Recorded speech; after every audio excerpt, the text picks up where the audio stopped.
What's good, peeps? Thanks as always for passing by the channel. Much appreciated. Hit that subscribe button if you guys are new. Don't forget as well, please, to like and share the vids. Again, thank you so much to everyone that continues to do that. You can also support the channel as well. I do have a Patreon account. The link is in the description. All right, let's talk heavyweight boxing. According to Mike Coppinger, the man in the know, the source, Eddie Hearn has made a 7-figure offer for Andy Ruiz to face Dillian Whyte. Now, I don't know if this offer has been rejected. I don't know if it was an old offer. The tweet wasn't clear, but it was clear that Eddie Hearn has made a 7-figure offer for Andy Ruiz to face Dillian Whyte, and that fight being next. So not a fight will happen in the summer or a fight will happen sometime in 2020, but it to be their next fight. So you're looking around that April, March time.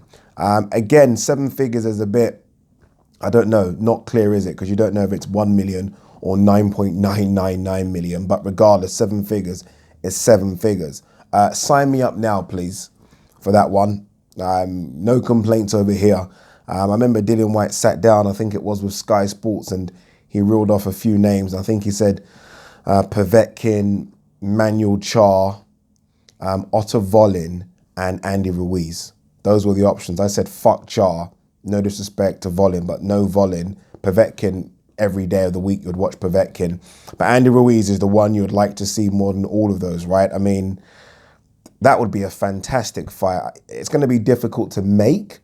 I don't know if Andy Ruiz, coming off a loss, would want to go straight in with Dillian Whyte. I don't know if even Dillian Whyte would want to go straight in with Andy Ruiz, but I'm guessing if an offer was made, Dillian Whyte has given that the kind of go-ahead, saying, yeah, sign me up for that fight straight away, and I can see why. But yeah, that would be an absolutely fantastic fight, and Sky would love that to happen, because let's be honest, I mean, their plan, and I say they, I mean they in terms of Matchroom, Sky, would be the early part of 2020, so from now up until April or May, to have 3 massive pay-per-view fights. And their plan would be Chisora Usyk, Dillian Whyte Ruiz, and then you end it with Joshua Pulev. And let's be honest, all those will get numbers. Joshua standardly will get numbers because it's Joshua. Ruiz, Dillian Whyte is going to get, I mean, how many pay-per-view buys would that do in the UK? 400,000 or 500,000? I mean, Dillian Whyte's done around, what, 250, 300. I think he could double that with Ruiz. Ruiz's name is out there now. And Chisora Usyk, I mean, you could sign me up for all of those, if I'm honest with you.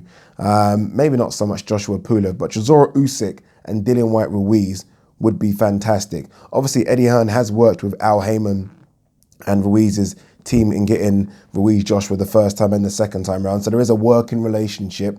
DAZN would be happy with that as well. So I hope it does happen. I think Ruiz needs it to happen. And a lot of people, including myself, have been questioning whether or not he's just a one-hit wonder. I mean, well, going back in there with a guy that, outside of the top 3, so Wilder, Joshua, and Fury, most people do have Dillian Whyte as the 4th best heavyweight. We're not quite sure about Usyk as a heavyweight yet. So, I mean, I think for Ruiz to kind of prove he's not a one-hit wonder, then fuck me, take on the 4th best. Take on the 4th best. So look, we're not sure if that fight is going to happen. If I was to kind of, I don't know, hedge my bets, I'd probably say it's more likely to be Povetkin or even Otto Volin, Dillian Whyte, than Ruiz, Dillian Whyte. But it's good that Eddie has put an offer in. So it does show there is interest in making that fight. And it does show from this side, and I say this side in terms of Dillian Whyte's side, that Dillian Whyte is keen on having that fight as well. And I would love that fight. Who would you make favourite in that fight? That's a tough one. Who is favourite between Dillian Whyte? Dillian Whyte looked awful against Maris Vac, but again, long layoff. Ruiz didn't look great against Anthony Joshua, mainly because of the weight. But, I mean, look, he put the fear factor in Joshua for Joshua to completely change his style of boxing in order to beat him. So we know he's good because Joshua completely switched up to box him. So great fight. Great fight. Both ranked very high in the WBC as well. I think Ruiz is number 6 and Dillian Whyte has obviously been number 1 for about 2 years. So fingers crossed it happens. But that's the latest news. Yeah, what do you guys make of it? Let me know. Peace.